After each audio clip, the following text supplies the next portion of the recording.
ইসলামী আন্দোলন বাংলাদেশের আমির মুফতি সৈয়দ মোহাম্মদ রেজাউল করিমের মনোনীত চট্টগ্রাম 11 আসনের হাতপাকা পদপ্রার্থী আলহাজ মোহাম্মদ নুরুদ্দিনের গণসংযোগ অনুষ্ঠিত হয়।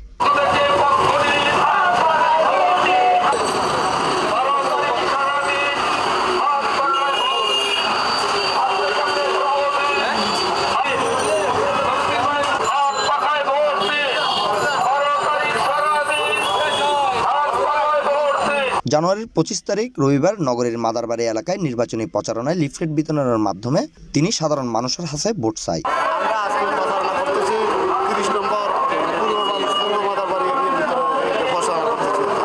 আর আল্লাহ রাব্বুল আলামিন যদি আমাদেরকে ক্ষমতা দান করে, সবাই যদি আমাদেরকে সহযোগিতা করে, সমর্থন দেয়, আমরা আল্লাহর জমিনে আল্লাহ আইন বাস্তবায়ন করব, শরিয়া আইন বাস্তবায়ন করব ইনশাআল্লাহ। হাত পাকায় হাতকে শক্তিশালী করব। চট্টগ্রাম উন্নয়নের পক্ষে হাত পাকাকে ভোট দিব। প্রথম চাওয়াটা হচ্ছে যে দেশ সুন্দর চলুক, সন্ত্রাস চাঁদাবাজ থেকে যেন এই গরিব দুঃখী থেকে যেন মানুষ চায়।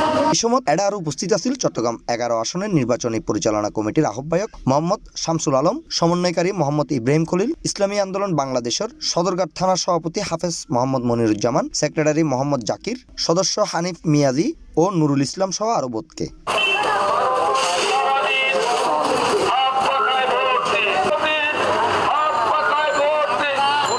C plus TV, Chittagong.